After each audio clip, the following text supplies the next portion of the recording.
Immunity boost કરવામાં કારગર સોજીનો શીરો. જાણો આરોગ્યને મળતા ફાયદા.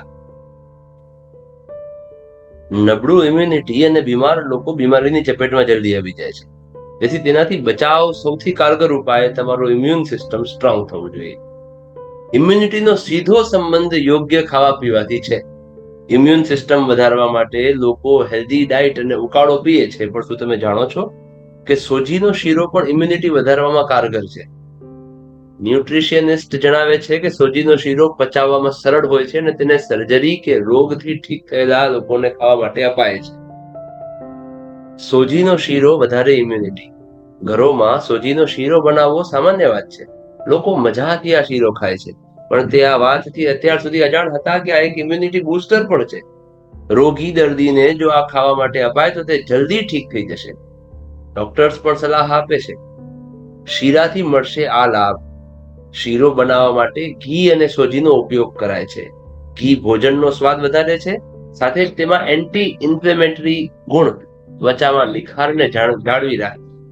તેની સાથે જ તેમાં કેન્સરથી લડવાના તત્વો પણ હોય છે. બ્લડ સુગર લેવલ કંટ્રોલ કરે છે સોજી.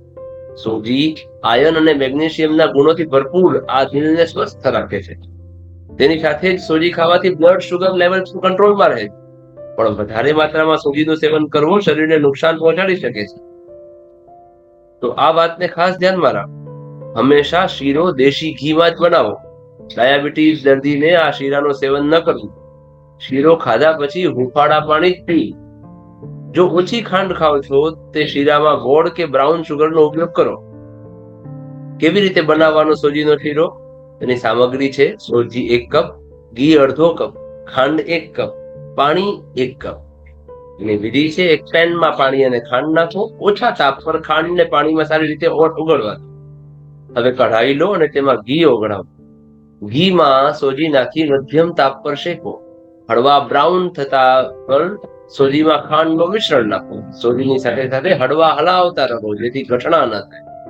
ઘટ્ટ થતા પર તાપને બંધ કરો અને સૂકા મેવા નાખી સર્વ કરો. તો આવી ઉપયોગી માહિતી શેર કરવાનું ભૂલશો તો નહીં ને?